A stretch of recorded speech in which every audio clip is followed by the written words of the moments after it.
রক্ত এত জান বিলিয়ে দেওয়ার পরেও আল্লাহর কসম মুজাহিদিন যারা এক সেকেন্ডের জন্য তাদের হিম্মত কমে নাই, তারা এখন আবার তারা মাটির উপরে আছে। মুজাহিদ থামে না, ইসলাম ডোবে না, সূর্য কখনো চূড়ান্ত ডোবে না।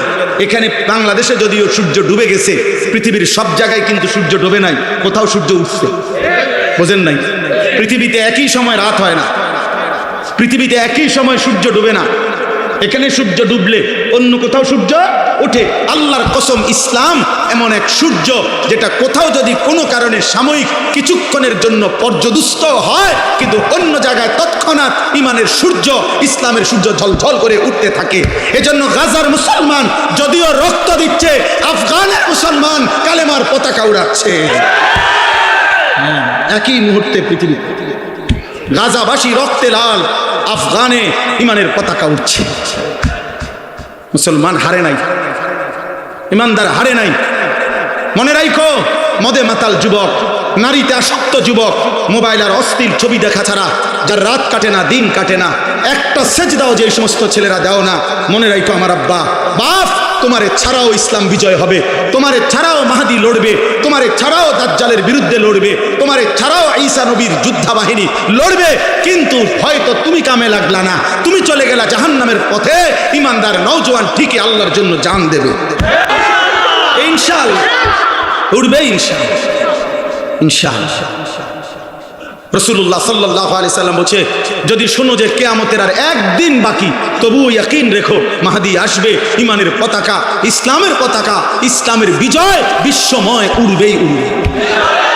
এটা হাদিস, এটা হাদিস। হয়তো তুমি কামে লাগবে না, তুমি কামে লাগবে না, তুমি বেরিয়ে চাইলে আর কি, তুমি নারী দেখে দেখে শেষ হয়ে গেল, তুমি অশ্লীল ছবি দেখে দেখে শেষ হয়ে গেল, তুমি চুল ঠিক করতে করতে হায়াত শেষ, তুমি মোবাইল টিপতে টিপতে হায়াত শেষ, আর কোনো কামে লাগলে না আর কি, এর দূর আর কি। কিন্তু মনে রেখো বাপ, এই জন্য আজকে আমি অনুরোধ করছি, আমার ওই কথার থেকে আবারও ফিরে যাই।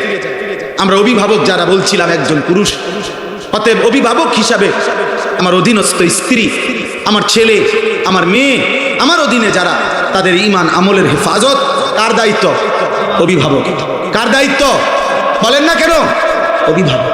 অভিভাবক। 3 বছরের বাচ্চাটা সারাক্ষণ মোবাইল টিপে কেন? তার মা নাই? 12 বছরের ছেলেটা সারাক্ষণ মোবাইল টিপে কেন? কেন তার বাপ নাই? আপনি চিরানি খান, আপনি ঘাসনি কাটেন, কার জন্য আপনি রোজগার করেন? এত টাকা, এত ঘাম, এত পয়সা আপনি রোজগার করছেন ওর জন্য? কার জন্য বিল্ডিং করলেন? ও তো এক ওয়াক্ত নামাজ পড়ে না। এই দুশ্মন আপনার জন্য কি উপকারে আসবে? কথা বলেন। হ্যাঁ, ওই বাপ, আপনি যে আজকে 60 বছর হয়ে গেল, আপনি যে আজকে 30টা বছর ধরে এই বাজারে মাথার ঘাম পায়ে ফেলাইয়া একটা একটা টাকা রোজগার করেন, ব্যবসা করেন, আপনার স্ত্রীও বেপর্দা, আপনার ছেলেও নামাজ পড়ে না, আপনার মেয়েও পর্দা করে না, আপনি এনে বাজারে ঘাম ঝরে, আর তারা বইয়া বইয়া টেলিভিশনে ঘরে সোফাত বইয়া তারা নর্তকীর নাচ দেখে, নাটক দেখে, সিনেমা দেখে। আপনার ছেলে এলাকার আরো 2-4টা বখাটের লগে পুরা দমে মোবাইলে উলঙ্গ ছবি দেখছে, আর আপনার ঘাম ভাইয়া ভাইয়া পড়তেছে একটা একটা টাকার জন্য। এই দুশ্মন যারা, আল্লাহর দুশ্মন, নবীর দুশ্মন, ঈমান ইসলামের দুশ্মন, যাদের ওযু নাই, সেজদা নাই, নামাজ নাই, দিন নাই, শরীয়ত নাই, এদের জন্য যে আপনি এত কষ্ট করলেন, এরা আপনার দুনিয়ার কি কাজে আসবে, আখিরাতের কি কাজে আসবে? বলেন অভিভাবক, বলেন। আর দরকার আর আইতাম না কোনোদিন, আইজ গিয়ে কই যা, আর আইলাম না। কইবেন আপনারা যে হুজুর এরম শক্ত হুজুর আর জীবন হয়নি। একবারই আসা, আমি এক অস্থির মানুষ, যার জীবনের কোনো স্থিরতা নাই। আমি কখন কই থাকি, কি করি কিচ্ছু জানি না, নিজেও জানি না।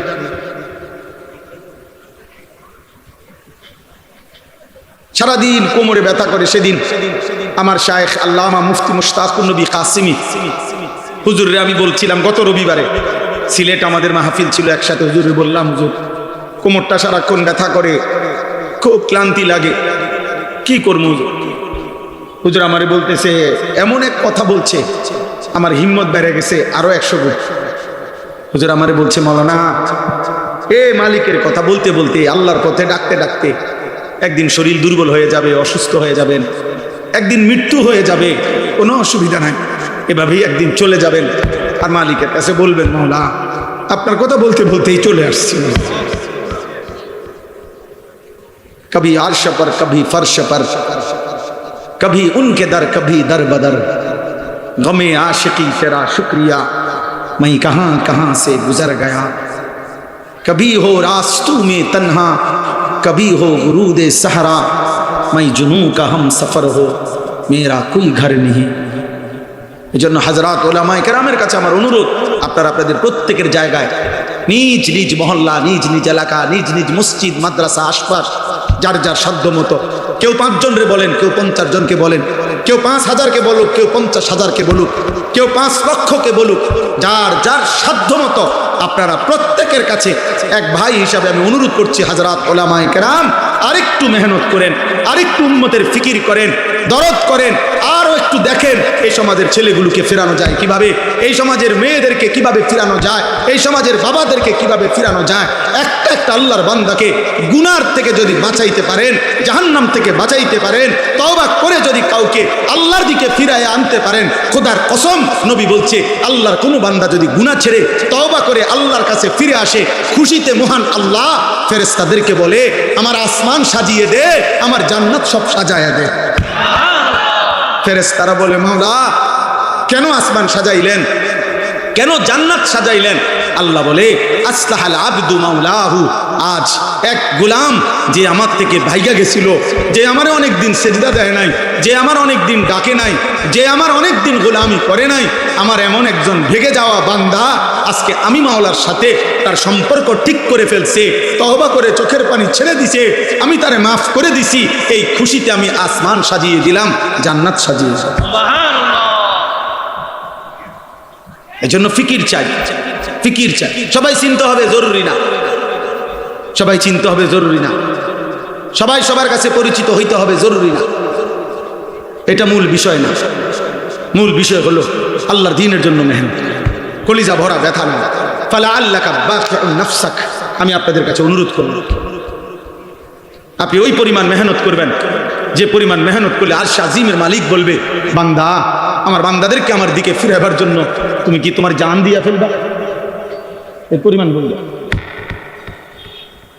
নবীকে আল্লাহ বলে নাই এই কথা যে বন্ধু আপনি কি মরে যাবেন, আরে আপনি কি জীবন দিয়ে ফেলবেন, এই পরিমাণ বলতে হবে। উম্মত গুনার সাগরে ঢেউ খেলতেছে, আপনারা বাচ্চা ছাড়া জানেন না, এক এক যুবক মোবাইলে রাত নাই দিন নাই, 3 দিনে 3 সপ্তাহ, 1 সপ্তাহ 2 সপ্তাহ। আপনাদের কেউ যদি আজকে 30 বছর এখনকার বয়স যাদের 60, এই বাচ্চা ছাড়া আপনারাও যদি এমন কেউ থাকে যে গত 40 বছরে হয়তো উনি সবসময় টেলিভিশন দেখছে, এই 40 বছরে আপনি টেলিভিশনে যত নাটক সিনেমা না দেখছেন, ওই 4 দিনে তার চাইতে বেশি মহিলার ছবি দেখতে পারেন। হিসাব বোঝেন নাই? আমি ওইটা সমর্থন করছি না, 40 বছরের গুনাহ, মানে বুঝাইতে চাইলাম গুনার মাত্রা এখন এত বেশি পরিমাণে বাড়ছে যে ছেলেরা, মেয়েরা, পুরুষেরা, সন্তানরা গুনার সাগরে হাবুডুবু খাচ্ছে, হাবু। কোনো বাবা ভাই বা বাবা ভাইবেন না যে ফুলাইন অনেক একটু দুষ্টামি করে, না না, ফুলাইন জেনা করে, জেনা, দুষ্টামি করে না। আপনি এটা কইেন না যে বাচ্চা মানুষ একটু দুষ্টামি, না দুষ্টামি করে না, ব্যভিচার করে, জিনা করে। 12 বছরের, 14 বছরের, 13 বছরের ছেলের দাপটে ঢাকা শহরে অসংখ্য কিশোর বাচ্চা, 12-14 বছরের ছেলে সরাসরি কিশোর গ্যাং সাফাতি দিয়া কোবায় মানুষ, বয়স 14।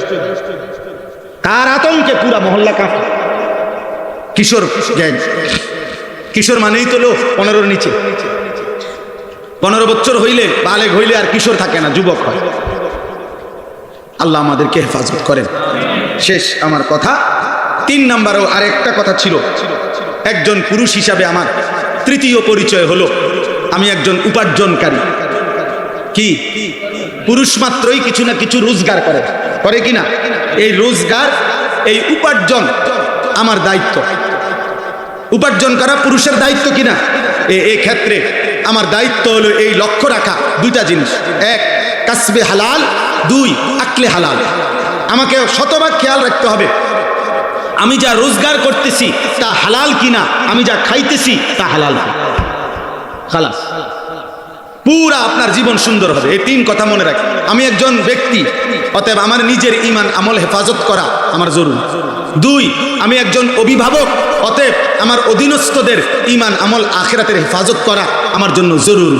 তিন, আমি একজন উপার্জনকারী, চাকরি, ব্যবসা, ক্ষেত, খামার, দেশ বিদেশ যেমনে হোক আমি কিছু না কিছু কি করি, রোজগার করি। অতএব আমাকে লক্ষ্য রাখতে হবে আমার উপার্জন যেন হালাল হয়, খাবার যেন কি হয়, হালাল। ইনশাআল্লাহ আপনি দেখবেন এই তিন জিনিস ঠিক নজর রাখলে আপনার আগামী গন্তব্য জান্নাত। আল্লাহ তৌফিক দান করেন, আল্লাহ কবুল করেন, আল্লাহ হিম্মত দান করেন। মুআজ্জাজ হাজিরিন, আমি শুধু আয়াতে তরজমা বলছি। হুয়াল্লাযী খালাকাকুম মিন তুরাবিন সুম্মা মিন নুতফাতিন সুম্মা মিন আলাকাতিন। আল্লাহ তাআলা বলে, বান্দা আমি আল্লাহ যিনি তোমাদেরকে সৃষ্টি করেছি মাটি থেকে, অতঃপর বীর্য থেকে, অতঃপর জমাট রক্ত থেকে। আমি আল্লাহই ধীরে ধীরে 7টা ধাপে আমি আল্লাহ তোমাদেরকে মায়ের পেট থেকে, পৃথিবী থেকে বের করেছি। সুম্মা ইউখরিজুকুম তিফলান, যেদিন আমি মায়ের পেট থেকে বের করলাম সেদিন আমি তোমাদেরকে শিশু হিসাবে বের করেছি। সুম্মা লিতাবলুগু আশুদ্দাকুম, ধীরে ধীরে আমি তোমাদেরকে পূর্ণ শক্তিতে পৌঁছাইছি, মানে যৌবন কাল দিয়েছি। সুম্মা লিতাকুনু শুয়ুখা, অতঃপর আমি তোমাদেরকে বৃদ্ধ বানিয়েছি। তাইলে আল্লাহ বললেন, বান্দা মনে রেখো, মাটিতে আমি তোমাকে আমি রাখছি, বীর্যের মধ্যে তোমাকে আমি রেখেছি, জমাট রক্ত, গোশতের টুকরা, হাড্ডির কঙ্কাল, গোশতের আবরণ, রূহ ফুঁকে দেওয়া, শিশুকাল, যৌবনকাল, বৃদ্ধকাল, এই সকল অবস্থার পরিবর্তন আমি করেছি। অমিনকুম মান ইউতাওয়াফা মিন ক্বাবলু, আমি কিন্তু সবাইকে যৌবন দেই না, সবাইকে বৃদ্ধ বানাই না, বরং অসংখ্য ব্যক্তিকে আমি আল্লাহ এই 3 স্তরে পৌঁছবার আগেই মৃত্যু দিয়ে ফেলি। কেউ ছোটবেলায়, কেউ যৌবনকালে, কেউ বৃদ্ধকালে। মৃত্যু হয় কি না? 3 বছরের বাচ্চা মরে তো, 30 বছরের যুবক মরে তো, 90 বছরের বৃদ্ধ মরে তো। ওয়ালিতাবলুগু আজালাম মুসাম্মা, আমি কিন্তু প্রত্যেককে আমি আল্লাহর নির্ধারিত হায়াত আমি পূর্ণ করে থাকি। কাউকে অকালে মৃত্যু দেই না, বরং আমার ফয়সালা মতে মৃত্যু দেই। ওয়ালা আল্লাকুম তাকিলুন, আল্লাহ বলেন এই যে বিচিত্র অবস্থা, একবার মাটি, একবার বীর্য, একবার জমাট রক্ত, একবার গোশতের টুকরা, একবার হাড্ডির কঙ্কাল, একবার গোশতের আবরণ, আরেকবার রূহ ফুঁকে দিলাম, আরেকবার শিশু বানাইলাম, আবার যুবক বানাইলাম, আবার বৃদ্ধ বানাইলাম, আবার অনেককে বৃদ্ধ পর্যন্ত নিলাম, অনেককে তার আগেই মৃত্যু দিয়ে দিলাম। এ সবটা আমি আল্লাহ কেন করছি? এমন রকমের ওয়ালা আল্লাকুম তাকিলুন, যেন তোমরা বুঝতে পারো। কি বুঝতে পারো? যেন তুমি বুঝতে পারো আমার এই শরীর, আমার এই দেহ, আমার এই জীবনের উপরে আসলে আমার কোনো নিয়ন্ত্রণ নাই, আমার কোনো ক্ষমতা নাই। শিশু আমি কেন হলাম? আল্লাহ চেয়েছে। যৌবন আমার কেন পেলাম? আল্লাহ চেয়েছেন বলে। বৃদ্ধ আমি কেন হলাম? আল্লাহ চেয়েছেন বলে। আমি কেন হাসলাম? আল্লাহ হাসায় বলে। আমি কেন কাঁদি? আল্লাহ কাঁদায় বলে। আমি কেন সুখে আছি? আল্লাহ সুখে রাখছে বলে। আমি কেন দুঃখে আছি? আল্লাহ দুঃখে রাখছে বলে। আমি কেন সুস্থ আছি? আল্লাহ সুস্থ রাখছে বলে। আমি কেন অসুস্থ হলাম? আল্লাহ অসুস্থ করছেন বলে। আল্লাহ বলে, বান্দা অতএব তোমার যেহেতু কোনো অধিকার নাই, বরং আমার হাতে সব, আমার হাতে সব, আমার হাতে সব। অতএব তোমার আকল আর বুদ্ধি বিবেক দিয়ে তুমি ভাববা। ইনসাফের দাবি, বিবেকের দাবি, আকলের দাবি এটা যে আমি আল্লাহরই গোলামি করা, আমার ইবাদত করা, আমার হুকুমই মানতে। এটাই সত্যি না? তুমি তো তোমার কোনো কিছুর অধিকার নেই। আমি মন মতো বুড়ো হয়ে যেতে পারবো? কথা বলেন না কেন? আমি মন মতো হায়াত টিকতে পারবো? তাহলে আমাদের নিজস্ব কিছু করার ক্ষমতা আছে? অতএব কার গোলামি করা উচিত? কার হুকুম মানা উচিত? এই কথাটাই আল্লাহ। অতএব আমরা প্রত্যেকেই নিজের যৌবনকে কদর করব, নিজের ঈমান আমলকে হেফাজত করব, আখলাককে হেফাজত করব। আজকের এই তিতাস উপজেলা উলামা পরিষদের এই বর্ণাঢ্য আয়োজন আল্লাহ বরকত দান করেন, আল্লাহ তাআলা কবুল করেন। আল্লাহ তাআলা এই নওজোয়ান সহ উলামায়ে কেরাম সকলকে ঈমান আমলের হিম্মত দান করেন। আমিন। সুবহানাল্লাহি ওয়া বিহামদিহি।